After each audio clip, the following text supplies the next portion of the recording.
O'zlaricha do'stining to'yiga ma'no kiritishga urinayotgan ushbu kortej ishtirokchilari bajarayotgan harakatlari naqadar ayanchli oqibatga olib kelishini o'ylamagani aniq. Aks holda bunday holat yuzaga kelmas edi. Boz ustiga bu ishlari bilan maqtangan holda qoidabuzarligini videoga olib ijtimoiy tarmoqlarga joylashtirish orqali qoidabuzarliklarning targ'ibotchisiga ham aylanishdi.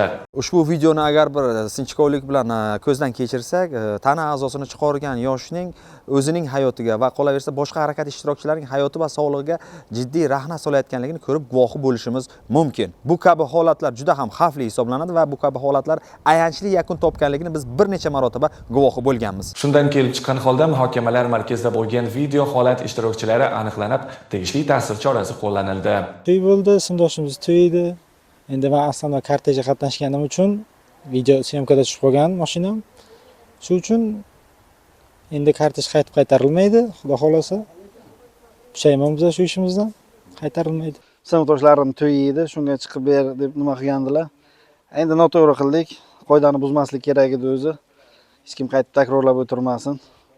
Pushaymonmiz qilgan ishimizdan. Endi iloji yo'q, vaqt o'tib bo'ldi. Qaytib takrorlamaymiz.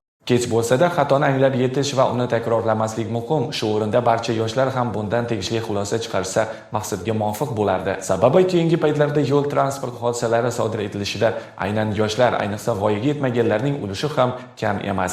Birgina Buxoro viloyati misolida aytsak, ayrim ota-onalarimiz tomonidan, demak, voyaga yetmagan farzandlariga transport vositasini kalitlarini ishonib topshirish holatlari juda ko'p marotaba kuzatilmoqda va ushbu kuzatilgan holatlar joriy shu davrga qadar o'ndan ortiq qayd etilgan va barcha qayd etilgan holatlar bo'yicha ota-onalarga nisbatan ham qonuniy choralar ko'rilganligini ma'lum qilamiz. Shunga qaramay Buxoro shahrida voyaga yetmagan bola boshqaruvidagi avtomashina aniqlandi.